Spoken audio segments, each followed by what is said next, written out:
S'attelle à la mise en œuvre des orientations déclinées par le chef de l'État. Dame Diop commence sa visite des établissements de formation à Saint-Louis, au lycée André Pétavin et au centre de formation professionnelle. Je me réjouis quand même de voir que ce sont des établissements qui peuvent servir d'exemple pour les établissements de formation professionnelle. Et aujourd'hui, nous sommes en préparation d'un nouveau PIC qui est prêt, qui a été, quand je dis PIC, c'est le programme indicatif de coopération avec la coopération luxembourgeoise. Il était important pour moi de venir voir de visu personnellement avec mes collaborateurs et la coopération luxembourgeoise, que je salue au passage pour leur appui considérable, et de voir quelles sont les prochaines perspectives.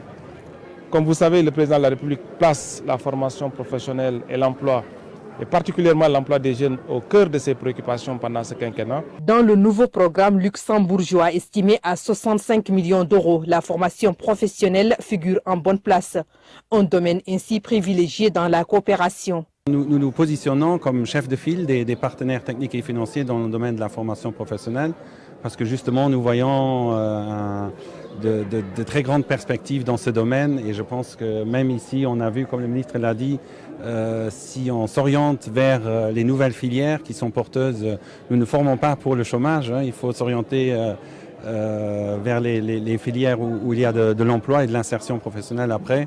L'extension des filières est listée dans les perspectives avec la découverte d'hydrocarbures à Saint-Louis. L'élargissement des programmes au métier du pétrole et du gaz devient une priorité. Aujourd'hui, instruction a été donnée au directeur de la formation professionnelle technique, au cadre du ministère de la formation professionnelle, de travailler sur les métiers du pétrole et du gaz en rapport avec les centres de formation.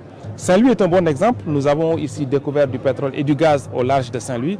Il est important que les Sénégalais, les jeunes Saint-Louisiens puissent avoir de la qualification dans ces métiers-là et de pouvoir travailler dans les entreprises de pétrole. Le ministre va également profiter de sa tournée pour rencontrer les étudiants en BTS et promet qu'ils vont percevoir bientôt leur bourse.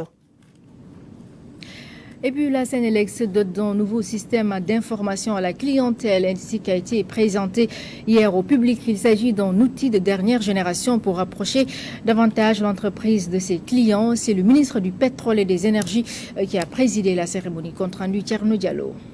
C'est un véritable vent technologique qui souffle à la Sénélec. La Société nationale de production d'électricité s'offre un bijou à la pointe de la technologie. Un nouveau système d'information clientèle. Ça n'a pas été un long fleuve tranquille. Les entreprises qui se développent, c'est celles qui acceptent de jouer le jeu